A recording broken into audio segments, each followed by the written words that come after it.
આપણને ઓમભાઈ છે ઈ ઊંટભાઈ અને શાળભાઈ ની વાર્તા કહે છે. હો બધાય સાંભળજો. ચાલો ઓમભાઈ કયો.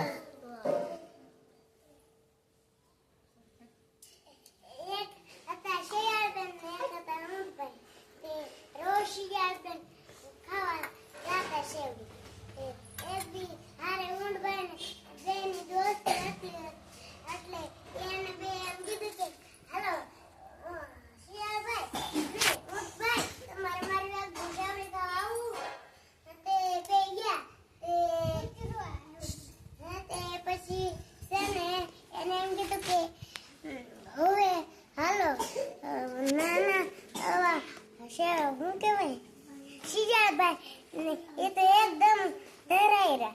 તે પછી એને એમ કીધું કે શિયાળ ને ઊંટભાઈ તો મોટા એટલે એને રાત ખાવું પડે એટલે એ ન ધરાયરા. એટલે માણસ સાંભળી ગયો કે શિયાળભાઈ આવ્યા જ છે, લાઈ ધોકો લઈને ગયા. એટલે શિયાળ્યું તો ઠેકડું મારીને વયું જ ઓલપા. એટલે ને ઊંટભાઈ ને માર ખાવા પડ્યા. તે પછી ઊંટભાઈ બે નીકળી ગયા. એટલે એને કીધું કે ઊંટભાઈ કે આને તો માર તો ખવડાવવા જ પડશે, મને ખવડાવવા ને ઓલા કાંઠે લઈ જાવ છે.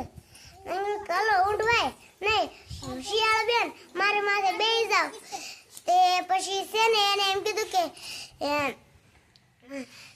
હવે હું કરશું માર.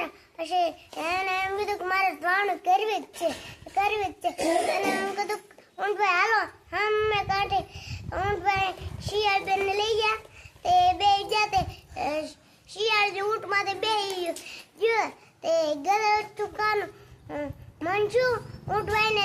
એને કીધું કે મને તો શિયાળ બેન મને તો ગુટકા ઓલું ખાવાનું ગલોચું ખાવાનું મન છું. તે ગલોચું ખાવાનું મન છું કે ના ના હું રાવા દેજો ને કે હું ટોળી લઈ ખાધું એટલે ભૈયા ગયા. બાજુ આવી ગયા. સરસ.